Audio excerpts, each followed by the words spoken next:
All right, I'm here with Greg Roman of Voodoo. Are you guys Gunworks or Rifleworks? Gunworks. Voodoo Gunworks. Well, now you're definitely Gunworks, and we're about to find out why. Voodoo is famous for extremely accurate 22 rimfire rifles. We'll talk about that in a moment.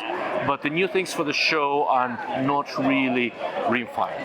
The first one that was announced a short time ago is a series of very interestingly made 1911 handguns, and Greg's going to give us a little bit of an insight of how they make them.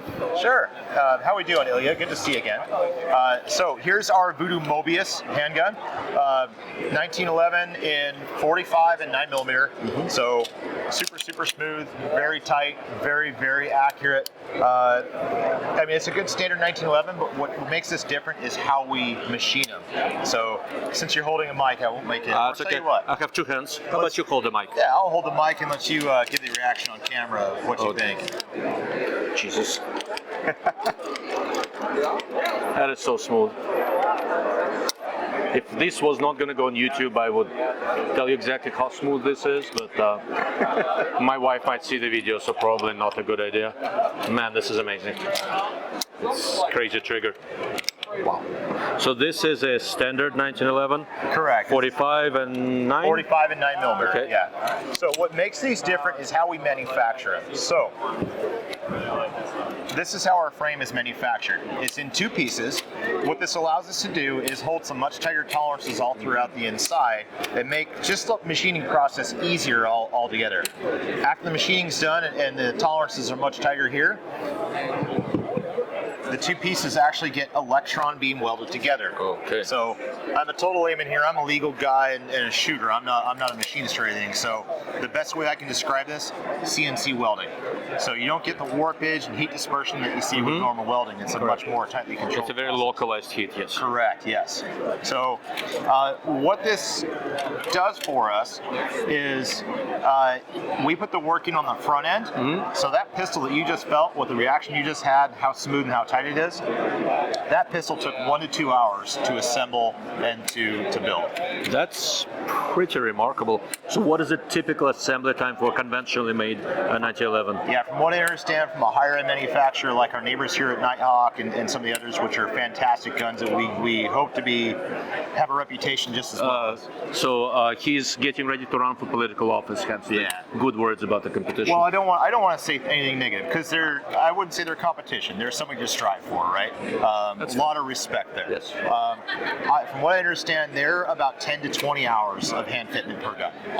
So this is 1 to 2 hours, and a conventional 1911 made normal way 10 to 20 hours. Yes. Yeah. What that translates to is we're able to decrease our lead time. So right now we're about 4 weeks out to buy one of these, and it keeps the cost down.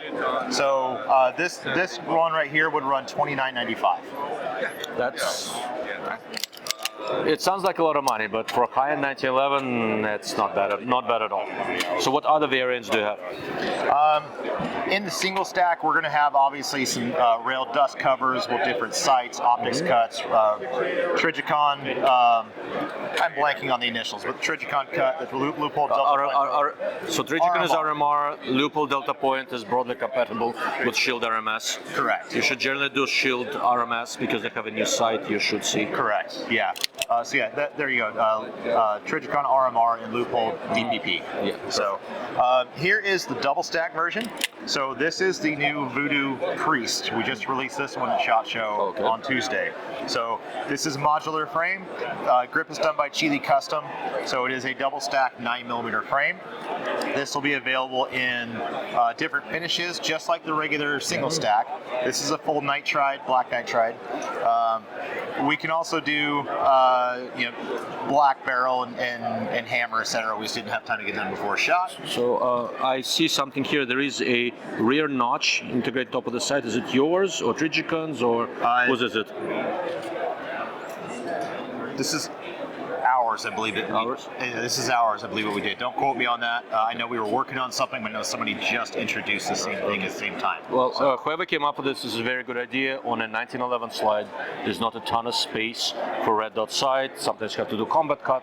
But honestly, being able to co-witness and do so without taking extra space on the slide is a very, very clever idea.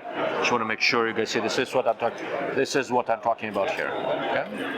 Go ahead. So again, different finishes, all black. We'll have reverse two-tone in this guy. We'll be able to do Cerakote in your choice of colors. So like this guy here, this is our own proprietary Voodoo green, so we could do this whole pistol in Voodoo green. It's actually my favorite. So we'll have sightless versions for the guys that want to do like an open class gun or something like that. Co-witness like this version. So railed dust cover, unrailed dust cover. Yeah, we got a few options out there. Not 100% all lined out on that yet, but we should be really close. So I just want to point out that the Voodoo green blends in with his shirts. I haven't worn this shirt in a couple of years, so yeah, that's cool. Anyways, next option is the Voodoo 22 pistol. This is a Mobius 22. So this is a 10-round single stack 22 done in collaboration with FCW, which is Firking Custom Works, who's they do the Marvel conversion kits. Okay. So we're going to sell this in 3 ways. One is a standalone 22 pistol, which will be about $2,300. Also, price point on the double stack is $3,200. Okay. We're also going to do a complete package, so you could buy a single stack with a conversion kit included. So single stack 9 or 45 with the 22 conversion kit. Don't have pricing on that yet, but soon to come. And we're going to do a standalone 22 conversion kit. So if you already have a 1911 of your choice, you can run our conversion kit on that. Okay, so this basic whole thing runs on an absolutely standard 1911 frame, except made your way, which is make it smoother and all that. Correct. They're very, very accurate. Travis with FCW, he test fires the barrels with EV Club, and they're usually well under an inch at 50 yards with a pistol, which is amazing. That is pretty impressive. All right, so that is for the 1911s. Let's do a couple of words on the 22s, and then we'll talk about the other new thing they have.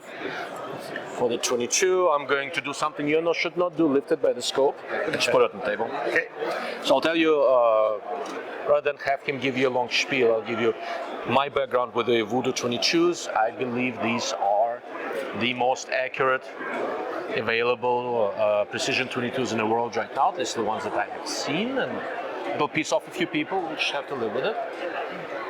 And I don't have a 22 long rifle from them. I have one in 17 HMR, and I was getting it. Greg was apologizing that's not going to be all that accurate because of the lack of the match ammo.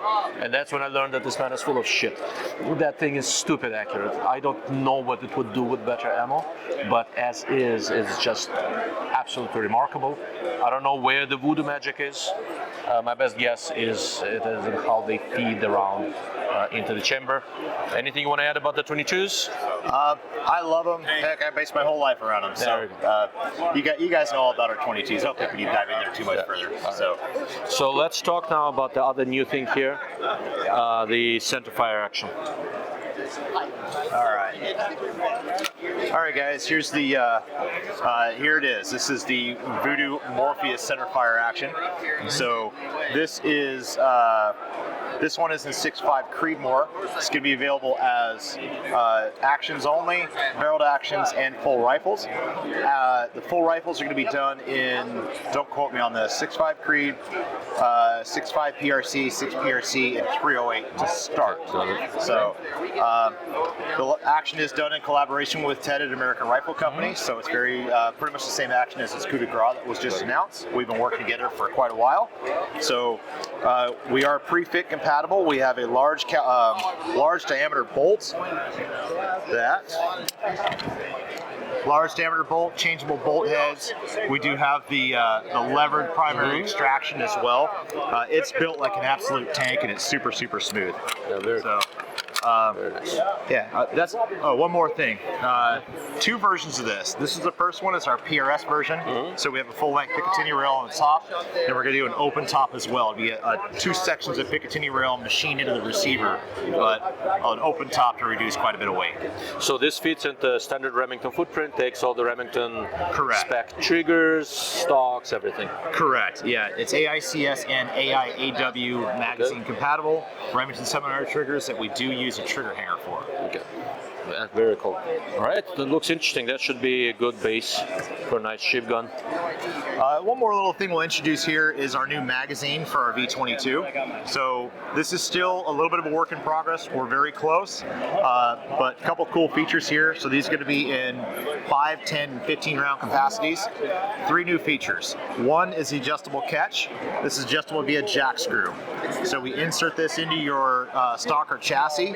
You'll put a driver up in through here. While it is in your chassis, you're going to go ahead and adjust that driver till it's perfect. So no more trial and error, have to pull it out and try to fit it. Next is the ammo column is angled. 2 reasons. One, that reduces the rim lock potential, if you will, and then that left us some room to move this surface back. Okay. So when you're in your mag well, you now have some extra room to prevent loading into a bag and tilting your magazine. Okay. Last feature is, I'll pull my pen out here, is this seam between the 2 halves is now offset. So the seam is a good opportunity to have flashing or burrs or imperfections. And since this top surface is pretty vital to mate up against the receiver in order to get good feeding, that radius of the receiver is now going to go up against the machine surface instead of something that could be that's actually a good point. So very clever. this is not the final design. We're working on some coatings, and we have a little bit of geometry work up here we're still working on, probably hopefully 2 months out. I know we've said this before, so if we don't hit it, we may not. Magazines are the hardest thing in the world to get right, but we're not going to release this until it's there. So awesome. Coming soon. Excellent. That looks very promising. Anything else I need to know about before we wrap up? I think that's about it. Ilya, it's good to see you as always. Excellent. And yeah, we look forward to seeing you next show. Thank you for your time. Thank you.